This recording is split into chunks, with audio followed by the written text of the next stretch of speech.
Hasan wala khaira wala Habib Muhammad Abdul Qadir Al-Habsyi wala Habib Hamid Muhammad bin Salim Masri wala Habib Muhammad bin Husain Ba'bud wala Habib Ali Muhammad Ba'bud wala Habib Ahmad wala Habib Ali bin Hasan Muhammad Idrus wala Habib Ahmad Anis bin Syahibuddin wala Habib Ali bin Segaf wala Syekhan Segaf wala Habib bin Segaf wa sadatil ajdad al-Habib Abdul Rahman bin Abdul Qadir Segaf wala Hasan bin Abdullah bin Segaf wala Habibullah bin Abu Bakar bin Syekh Bakar bin Salim bin Zain bin Abdul Rahman Ba'bud wala Muhammad bin Abu Bakar Ba'bud wa Syekh Abdullah bin Awad Abdun wal awliya tis'ah wa jami' hadhihi ibadah wa jami' sadatina alawiyyin wa man mana amar hadzal masjid zabiqan wa lahiqan wa walidina wa walidikum wa atina ummatikum wa muslimin wa muslimat wal mu'minin wal mu'minat wa usulihim wa furu'ihim anna Allah darajatihim fil jannah wa yukaththir mathubatihim wa dha'a hasanatihim yahfazna bihim wa nabihim wa yu'id alaihim barakatihim asrarihim anwarihim ulumihim wa nafahatihim bid-din dunya wal akhirah. Al-Fatihah. A'udzu billahi minasyaitonir rajim. Bismillahirrahmanirrahim. Iyyaka na'budu wa iyyaka nasta'in. Iyyaka na'budu wa iyyaka nasta'in. Ihdinas siratal mustaqim. Ghairil maghdubi 'alaihim waladdallin. Bismillahirrahmanirrahim. Alhamdulillahi rabbil alamin wa ashhadu an la ilaha illallah wahdahu la syarika lah syahadatan nadakhiruha dakhiratan yaumiddin wa ashhadu anna sayyidana Muhammadan abduhu wa rasuluhu afdalul anbiya wa sayyidul mursalin. Allahumma salli wa sallim wa barik wa karrim wa majid wa azim ala sayyidina wa habibina wa syafi'ina wa qurrati a'yunina wa maulana Muhammadin wa ala alihi wa sahbihi ajma'in wa la hawla wa la quwwata illa billahil aliyyil azim. Amma ba'd. Subhanaka la ilma lana illa ma 'allamtana innaka antal alimul hakim. Rabbi shrah li sadri wa yassir li amri wa hlul 'uqdatam min lisani yafqahu qawli wahdi qalbi wa saddid bihi lisani. Allahumma arinal haqqa haqqan warzuqna ittiba'ahu wa arinal batila batilan warzuqna ijtinabah waj'alna minal ladzina yastami'una al-qawla fayattabi'una ahsana. Nawaitu ta'allum wa ta'lim wa tadabkur wa tadhkir wa naf'a wal intifa' wal ifadah wal istifadah wal hath 'ala tamassuki bi kitabillah wa sunnati rasulih wa du'a ila al-huda wa dalalata 'ala al-khair ibtigha'a wajhillahi maradatihi wa qurbihi wa thawabihi subhanahu wa ta'ala wa sallallahu ala sayyidina Muhammad wa ala alihi wa sahbihi wasallam walhamdulillahi rabbil alamin. Assalamualaikum warahmatullahi wabarakatuh. Melanjutkan pengajian kitab Risalatul Jami'ah karya Al-Habib Ahmad bin Zaid Al-Habsyi radhiyallahu ta'ala anhu wa radha wa nafa'ana bihi wa bi ulumihi fid dharain amin radhiyallahu ankum wa nadhar bil istihqar ila muslimin wa nadhar fi baitil ghairi bi ghairi idnihi wa ghairi dzalik. Masih dalam pembahasan tentang kemaksiatannya mata, dan salah satu contoh kemaksiatan mata yang sudah kita bahas kemarin adalah memandang aurat atau melihat kepada yang bukan mahramnya. Berikutnya adalah melihat dengan pandangan meremehkan kepada saudara seagama, ngelirik dengan niat ngenyek atau ngasih isyarat kepada orang tentang aibnya seseorang. Itu adalah termasuk kemaksiatannya mata. Ya'lamu kha'inatal a'yun wa ma tukhfi sudur. Allah Subhanahu wa ta'ala itu adalah zat yang maha mengetahui pengkhianatannya mata. Dan bahkan bukan hanya itu, Allah juga tahu apa yang terlintas dalam pikiran kita, dalam hati kita masing-masing. Tidak ada manusia yang meremehkan orang lain kecuali dia merasa lebih daripada orang yang dia remehkan. Seorang alim, wah boleh, dia merasa lebih dengan ilmunya. Justru dia harus merasa harus lebih bertanggung jawab untuk mengamalkan ilmu daripada yang awam. Orang yang kaya nggak boleh meremehkan yang susah. Kenapa? Justru dia harus banyak bersyukur kepada Allah dengan nikmat yang sudah Allah berikan kepada dirinya. Justru yang kaya harus banyak sedekah. Justru yang kaya harus banyak hati-hati. Kenapa? Yang masuk surga duluan itu fuqara wal masakin. Karena entengnya hisabnya mereka. Masuk surga duluan. Yang kaya panjang hisabnya. Itu pun kalau berhasil hisabnya masuk surganya keri-keri. Justru yang kaya harus lebih hati-hati. Yang tua nggak boleh ngasih pandangan remeh kepada yang muda. Kenapa? Justru yang tua harus lebih ingat sama yang namanya mati.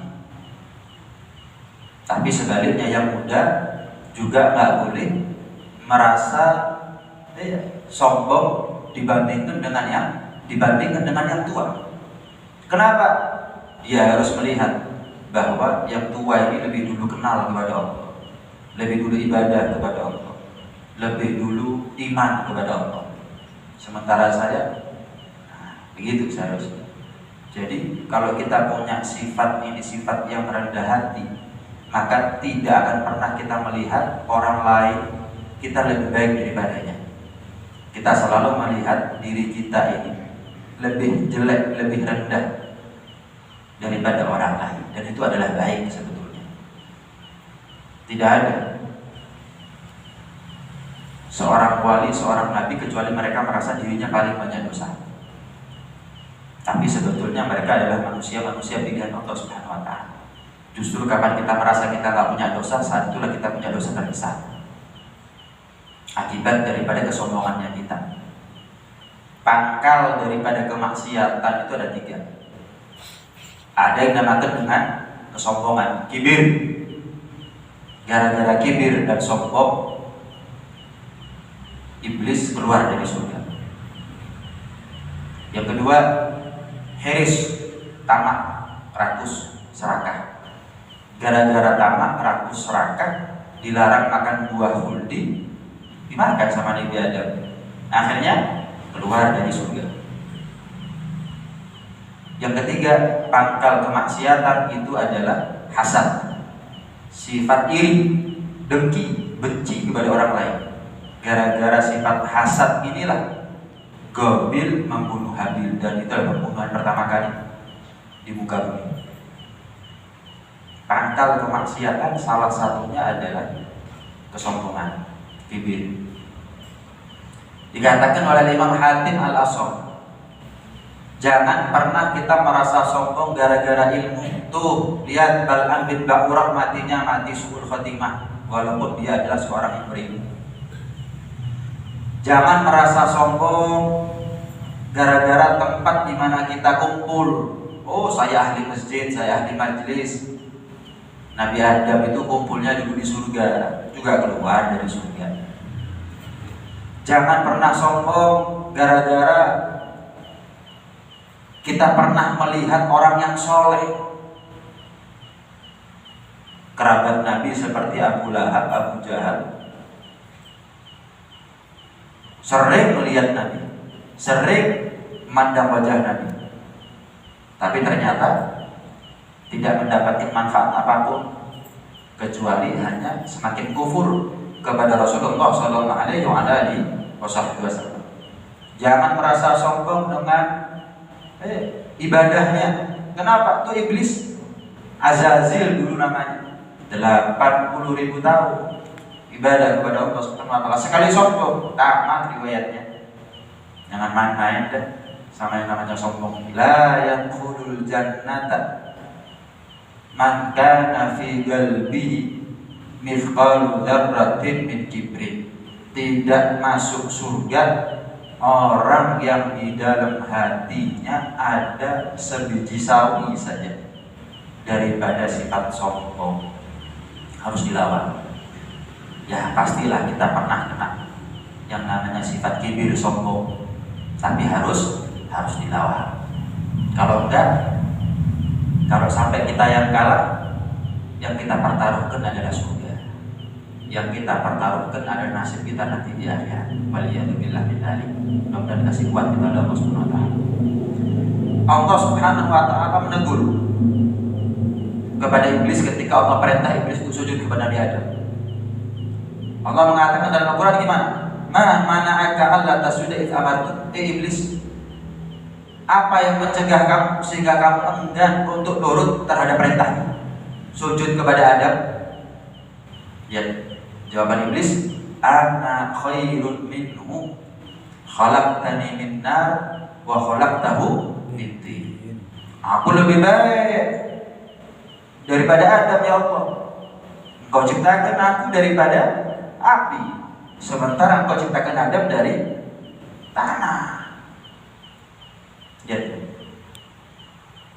ana khairun minhu, saya lebih baik dari dirinya. Wah, jatuh nilai dia di mata Allah Subhanahu wa taala. Salah satu sifat sombong, diri tak ngawai diri. Itu salah satu sifat sombong. Saya, aku, kulo, nyerita ngawai diri. Makannya di mana, dia beli apa, pergi kemana, sekolah di mana anaknya, misalnya, wah, isi ATM-nya, kerja dapat gaji berapa, misalnya itu. Sombong. Lihat bagaimana iblis. Ditanya, kenapa kamu nggak mau sujud kepada Adam? Kan aku perintah. Saya lebih baik dari diri. Jadi tak mau diri. Yang kedua, kalimat lebih baik dari orang lain itu jelas tanda bahwa dia adalah orang yang sombong. Terus gimana jawaban Allah Subhanahu wa taala kapan mendapatkan jawaban daripada iblis? Allah mengatakan fahbit minha fama yakunu laka an tatakabbara fiha. Keluar kamu dari surga iblis. Enggak ada tempat bagi orang yang sombong ada dalam surga. Enggak ada tempat bagi orang yang sombong ada di dalam surga. Fakhruj innaka minas shaghirin. Keluar.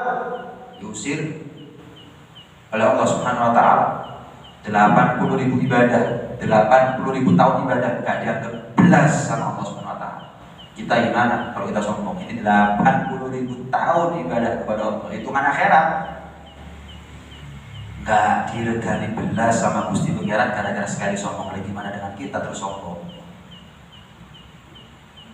Habis tamat riwayatnya kita.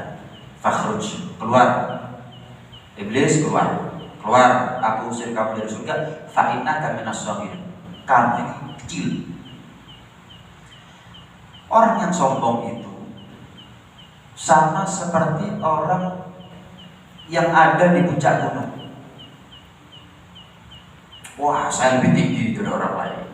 Wah, saya melihat apa yang orang yang tidak bisa melihat. Wah, saya menikmati apa yang tidak dinikmati oleh orang lain. Tapi orang lihat dia kecil. Dia merasa dirinya cilik, bahkan kadang-kadang gak ngetok. Kecil. Fa innaka minas shaghirin. Dan itu berlaku sampai nanti di hari kiamat, di akhirat. Rasulullah SAW pernah bersabda, yuhsyarul mutakabbiruna yaumal qiyamah amsalad dar fi suwarir rijal. Orang-orang yang sombong itu kelak di akhirat akan dibangkitkan oleh Allah Subhanahu wa taala. Kecilnya seperti kecilnya semut. Tapi fi suwarir rijal. Fisiknya tetap normal seperti kita, dia punya mata, punya tangan, punya telinga seperti kita ini. Tapi kecilnya seperti semut. Yakhshahumul dhullu bi kulli makan. Dia direndahkan dari segala penjuru nanti di akhirat. Orang yang sombong di dunia nanti di akhirat di hari kiamat akan dirupakan oleh Allah Subhanahu wa taala badannya kecil seperti sekecil semut. Dia akan mendapatkan kerendahan, kehinaan dari segala penjuru. Kemudian apa? Mereka digiring oleh Allah Subhanahu wa taala ke penjara yang namanya penjara bulas.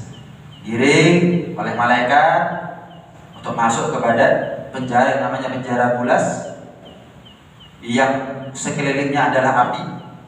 Kemudian yusqauna min musati ahlin nar. Dia orang-orang yang sombong ini disuguhkan, disajikan, dijamu dengan air perasan keringat, darah dan nanahnya orang-orang yang masuk neraka. Itulah yang disebut dengan tinatul khobal. Tinatul khobal adalah darah, nanah, keringat dan semua yang bercampur dari hasil siksaannya orang-orang yang masuk ke neraka. Disuguhkan dalam gelas, disuguhkan kepada orang-orang yang sombong. Lihat. Fa'innaka minas shagirin. Iblis sekalinya kamu sombong kecil dong. Gak ada nilainya sama sekali. Jadilah kita ini seperti bulan. Bulan itu di atas. Sekalipun kita lihat dari air yang mencerminkan bulan. Kita lihat air yang mencerminkan bulan di bawah, tapi sebenarnya bulan di atas. Jangan seperti asap. Ya, tak pakai ditiup juga menggumpung dengan sendirinya, tapi orang nggak senang. Saya nggak senang sama asap. Siapa yang nggak senang dengan bulan? Jadi orang rendah hati itu tidak merendahkan dirinya, justru kesombongan yang merendahkan diri seseorang. Man tawadhu'a rafa'ahu Allah. Orang itu kalau tawadhu justru diangkat oleh Allah Subhanahu wa taala. Dunia akhirat. Kita kalau punya keluarga, sanak famili atau tetangga atau teman yang tawadhu gimana? Apa justru kita rendahkan dia? Enggak, justru kita muliakan dia. Kita hormat sama dia, kita salut sama dia. Dunia belum akhirat. Gimana kalau ada orang sombong? Apa justru kita muliakan dia? Apa justru kita hormat sama dia, salut sama dia, respect sama dia? Ada. Orang sombong, kalau gak direken belas gak ditulur, gak dikocok. Iso-iso gak ditombo. Dunia belum nanti ada di akhirat. Kecil, nggak ada nilainya. Pernah diceritakan, ada orang berangkat haji. Ketika berangkat haji itu dia minta pengawalan. Rupanya penguasa atau enggak orang kaya minta pengawalan. Orang itu kalau haji justru diminta tawadhu.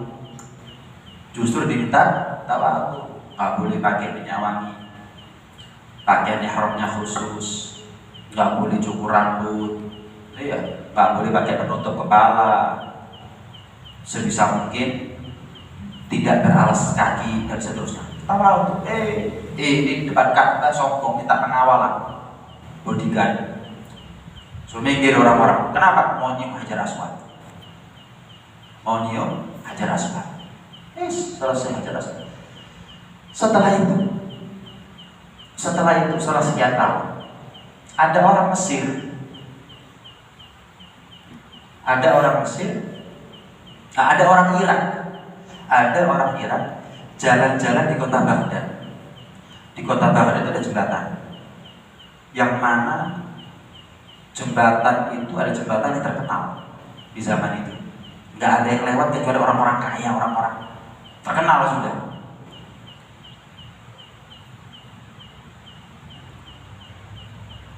Kemudian orang dari Irak ini melihat ada yang minta-minta, beber kloso minta-minta. Nanti kayak pernah kelihatan orang ini ya. Di mana ya? Bukan di sini kok. Bukan di Baghdad. Bukan di jembatan ini. Enggak, saya pernah kenal kamu. Di mana ya? Ingatan saya nyantolnya di Mekah. Tadi mau saya ketemu kamu di Mekah. Dikatakan, iya.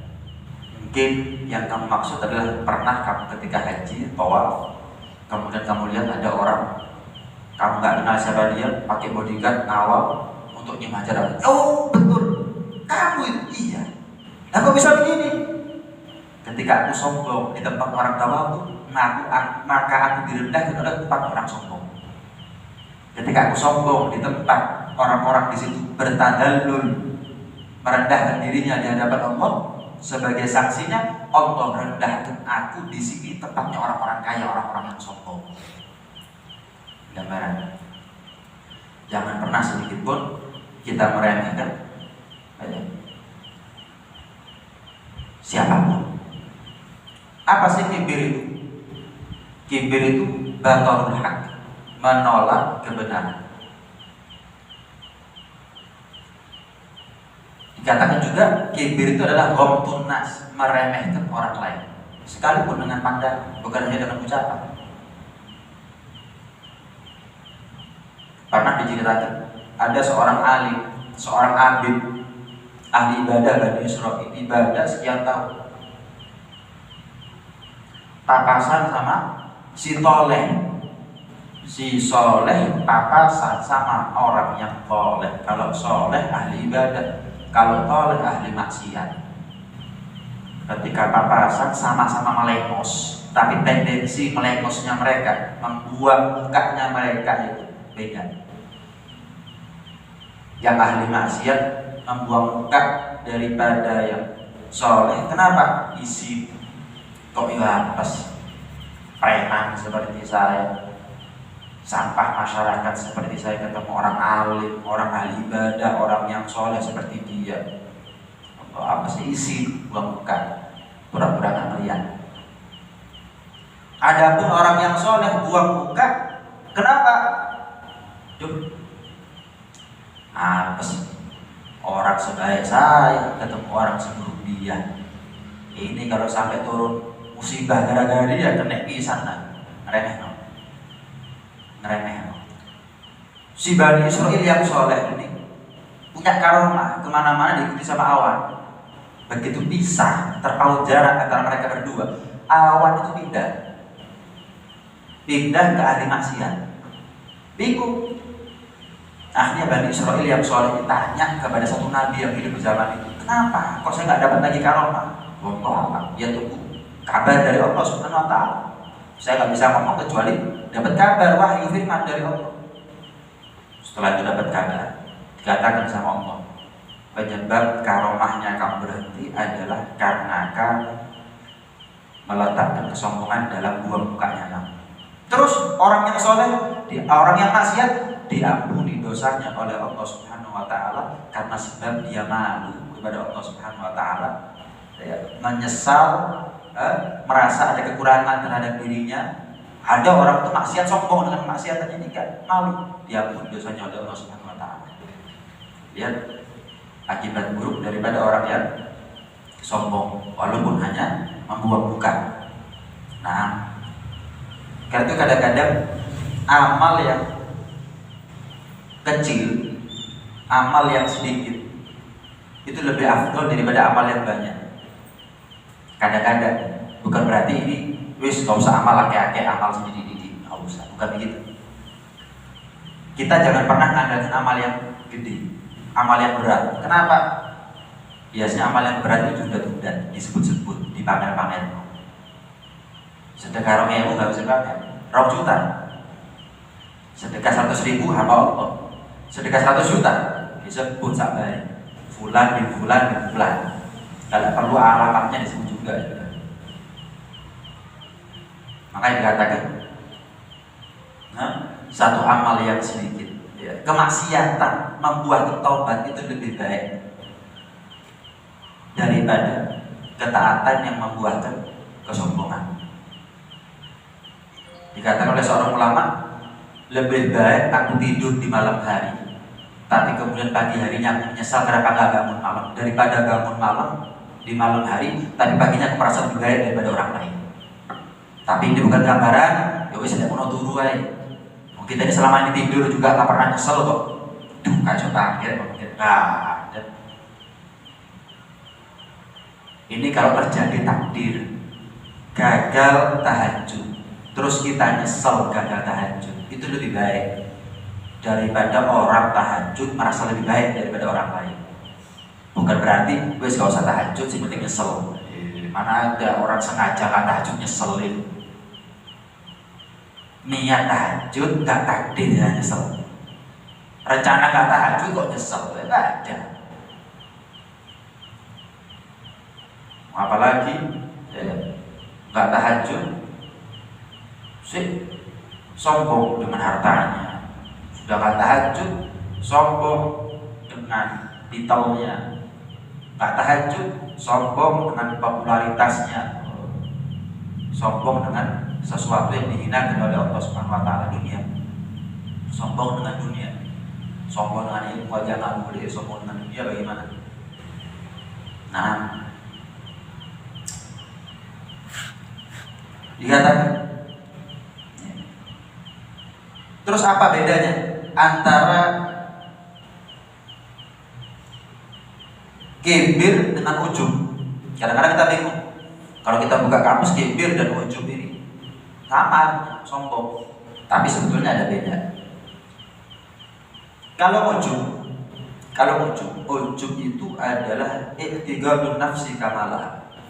Ketika seseorang merasa dirinya sempurna dan dia merasa bangga dengan kesempurnaan yang dia aku. Di sisi yang lain dia lupa bahwa nikmat yang dia bangga-banggakan itu nikmat dari Allah Subhanahu wa taala sebetulnya. Sombong dengan kekayaannya, ini karena pintarnya saya, ini karena usahanya saya, ini karena kerja kerasnya saya. Lupa, nggak ada.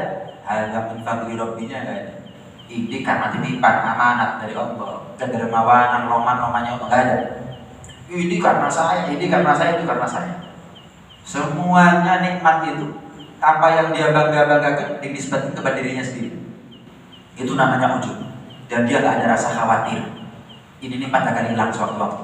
Gak ada. Gak utik belas. Selama saya kerja keras, pasti saya kaya selamanya. Itu perasaan dia selalu begitu. Kalau misal kapan dia ujub, merasa dirinya sempurna, yang mana kesempurnaan itu dia dapat dari usahanya bukan dari Allah Subhanahu wa taala, kok dia merasa bahwa dia punya kedudukan, kemuliaan di sisi Allah Subhanahu wa taala, sudah sombong merasa punya kemuliaan di sisi Allah, itu namanya mudillu. Lebih parah lagi, sombong tapi merasa punya kedudukan di sisi Allah Subhanahu wa taala. Nggak mungkin Allah itu timpakan kepada saya takdir yang buruk. Kurang apa saya? Sholat, puasa, zakat, haji, sedekah, baca Quran, kurang apa? Nggak mungkin saya masuk neraka, nggak mungkin. Saya ini orang mulia, orang pilihan wali, saya ini wali. Oh, itu namanya mudil, lebih parah lagi. Kita taat, itu kan nikmat dari Allah. Jangan kita nisbatkan nikmat itu kepada diri kita, nisbatkan kepada Allah. Oh, ini ya karena hidayah dari Allah Subhanahu wa taala. Kata Imam Ja'far As-Shadiq radhiyallahu ta'ala anhu, amal soleh itu akan menjadi besar justru kapan kita tutup dan kita anggap kecil. Amal soleh itu akan menjadi besar justru kapan kita sembunyikan dan kita anggap kecil. Oh, ini ya karena hidayah dari Allah. Kemudian kita sembunyikan, jangan sampai banyak orang lain tahu itu amal soleh. Kita amalnya dikit, pamer. Dan ujub itu adalah merupakan salah satu penyebab kibir. Jadi ujub itu adalah salah satu penyebab sifat kibir. Dan ujub itu adalah merupakan faktor yang menyebabkan orang lupa sama dosanya dia. Orang menganggap remeh dosanya dia. Oh, dosa aku gini ya, istighfar itu beres. Oh, dosanya saya sholat 5 waktu selesai. Oh, dosa seperti ini ya, Senin Kemis saya puasa, beres, gak ada masalah. Ini ujub. Akhirnya dia tak tobat kepada Allah Subhanahu wa taala. Justru jauh dia kepada Allah Subhanahu wa taala. Sifat ujub itu membutakan dan menulikan daripada kemaksiatan, daripada pelanggaran-pelanggaran atau dosa-dosa. Dan dia ujub itu membuat dia lupa bahwa semuanya ini bermula daripada taufiknya Allah, hidayahnya Allah Subhanahu wa taala.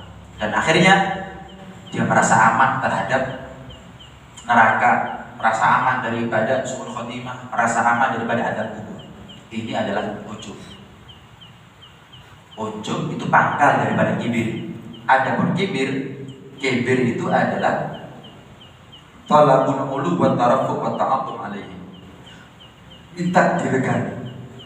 Minta dihargai itu namanya kibir. Sehingga kalau orang yang kibir ini sukanya merendahkan orang lain. Kenapa? Dia minta dihargai. Berarti kalau misal saya minta jenengan regani, berarti saya nganggap jenengan di bawahnya saya. remeh, ngenyek. Kamu harus bersikap seperti ini saya, kalau enggak, nah itu namanya kibir. Dan dia merasa dirinya lebih baik daripada orang yang dia remehkan atau orang yang dia tuntut untuk memperlakukannya dengan mulia. Walhasil mau ujub, mau kibir, mau udil adalah perangai yang buruk, wajib untuk kita jauhi kalau kita betul-betul serius ingin masuk surga. Nah, kemaksiatan mata yang terakhir diantaranya adalah melihat kepada rumah orang lain tanpa izin, ngintip. Dan ini termasuk kabair, termasuk dosa besar. Jadi jenengan kalau ketok pintu rumahnya orang jangan diintip. Masih gak dibuka-buka. Kalau sudah merasa gak ada orangnya atau mungkin tidur atau bagaimana, pulang selesai. Atau telepon gimana? Bukan terus diintip orang-orangnya buka. Jangan. Kenapa? Bisa gede. Loh kok bisa? Nanti akhirnya apa yang menjadi aib rumah tangganya dia melihat. Misal pas istrinya gak kudungan, anak perempuannya gak kudungan, si tamu lihat saja. Termasuk adab kapan kita ketuk pintu rumahnya orang. Setelah ketuk pintu kita membalikkan badan, pintunya kita belakang, disingkuri. Ketuk pintu, putar. Mau ketuk lagi, balik. Termasuk aja. Bukan apalagi dibuka pintunya ya. Oh, ono wong Bang, dibuka pintunya kan. Ya apa sih? Melancangin, nitip itu melancang. Lancang. Jadi Utsman bin Affan itu kalau sudah masuk rumahnya orang buta dan tuli. Maksudnya buta dan tuli apa? Enggak mau melihat orang. Tuli maksudnya apa? Rumono, nguping. Apa? Ini yang punya rumah kok masuk ini ngomong apa ini? Cocok rasanya. Jangan-jangan Sayyidina Utsman kenapa kalau sudah masuk rumah buta dan tuli? Sebelum masuk sama setelah masuk nggak ada cerita. Kalau kita ada ceritanya, malah ada tambahan nih, bumbu nih. Aku mau tolong main pula, ono iki, ada itu, ada ini, terjadi itu. Kamu tahu nggak? Dan seterusnya. Bumbu kadang-kadang jatuhnya bisa hibah, kalau enggak lebih parah, fitnah. Rasulullah SAW bersabda, "Man ittala'a fi baiti qaumin bighairi idzni." Barang siapa yang ngintip rumahnya orang lain tanpa izin, faqad halal lahum ay yafdhu 'aina. Telah halal bagi dia untuk nyulek matanya. Jadi kalau ada orang ngintip, diculek matanya. Kalau perlu sampai ceplok, itu dalam syariat agama nggak kena hukuman, nggak kena kisos. Yang nyulek nggak kena kisos, halal. Pernah ada satu sahabat bertamu ke rumah Rasulullah SAW. Ya. Ketika itu Rasulullah SAW megang satu alat seperti sisir gitu, tapi agak panjang. Sisir dulu mungkin nggak seperti sekarang, agak panjang begitu. Kalau sekarang kan ada ringgit-ringgitnya itu. Ini sisir tapi agak panjang gitu. Kan ada sisir yang panjang tuh. Megang gitu. Akhirnya dibuka sama Rasulullah, tamu tadi. Sahabat suruh masuk. Tak, saya kira nggak ada orangnya ya Rasul. Saya tadi ngintip ini dan itu, tak pikir nggak ada orangnya. Ya alhamdulillah ketemu jenengan. Apa kata Rasulullah? Coba saya tahu kamu ngintip tak culek kabar. Coba tahu saya ngintip, kamu ngintip tak culek sama sisir yang panjang yang lancip, tak culek sama saya. Terus kita berani ujung ya Rasulullah. Kita berani ngomong gitu. Bukan, ini menunjukkan kebacut kalau ada orang ngintip. Rasulullah itu gak mungkin naik muka sampai keras kecuali tujuan terlalu. Ngintip itu dosa besar yang dianggap bukan dosa zaman sekarang. Dosa besar yang dianggap bukan dosa lagi zaman sekarang. Banyak dosa besar yang dianggap lumrah zaman sekarang. Banyak. Yang kerasan itu, wah banyak. Termasuk kemaksiatan mata. Melihat kemungkaran gak mau berubah. Itu termasuk kapan mampu merubah tapi dia gak mau berubah. Maksiat mata, man ra'a minkum munkaran falyughayyirhu biyadihi. Kalau kamu melihat, menyaksikan satu kemungkaran, rubah dengan tangannya kamu. Dengan apa? Dengan kuasa. Kalau RT, RW dan seterusnya sampai ke atas, rubah dengan aturan. Kalau nggak mampu, karena nggak punya kuasa, ya rubah dengan apa? Lisan. Ini untuk alim, untuk ustaz. Rubah dengan nasihat. 17-an bentenan. RT RW coret, nggak boleh. Saya tidak setuju di kampung ini bentenan.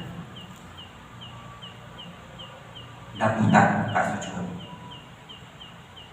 Hormat sama pahlawan kok joget-joget. Bapak mati aku joget-joget ya kok.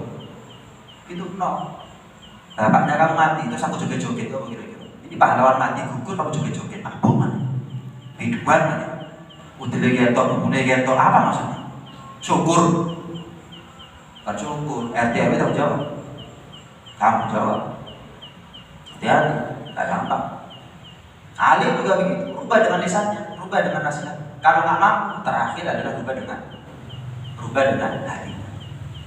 Nah, termasuk yang berkuasa adalah kapan orang tua melihat kemungkaran dari anaknya, suami melihat kemungkaran daripada istrinya, kakak melihat kemungkaran daripada adiknya, bos melihat kemungkaran daripada karyawannya nggak sholat pecat, bikin rumah, bikin masjid, tukangnya nggak sholat pecat.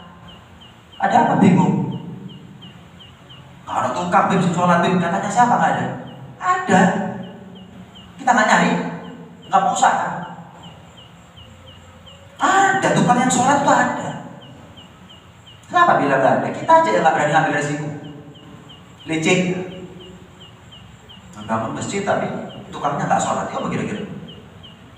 Masuk akal. Bangun masjid tapi tukangnya nggak sholat. Masuk akal.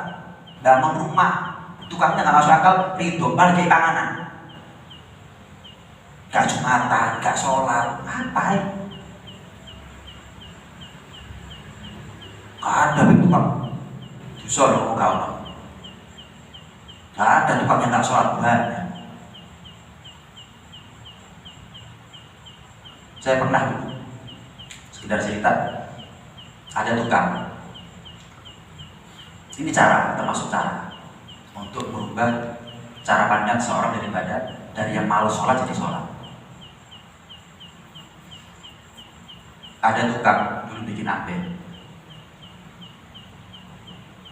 Saya lihat kerja kan mulai pagi.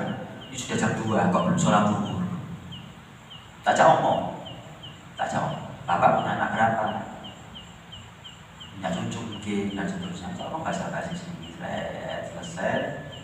Kalau sakit ngomong oke, monggo mas. Ini sudah jam 2. Jangan paling encol wudu ini.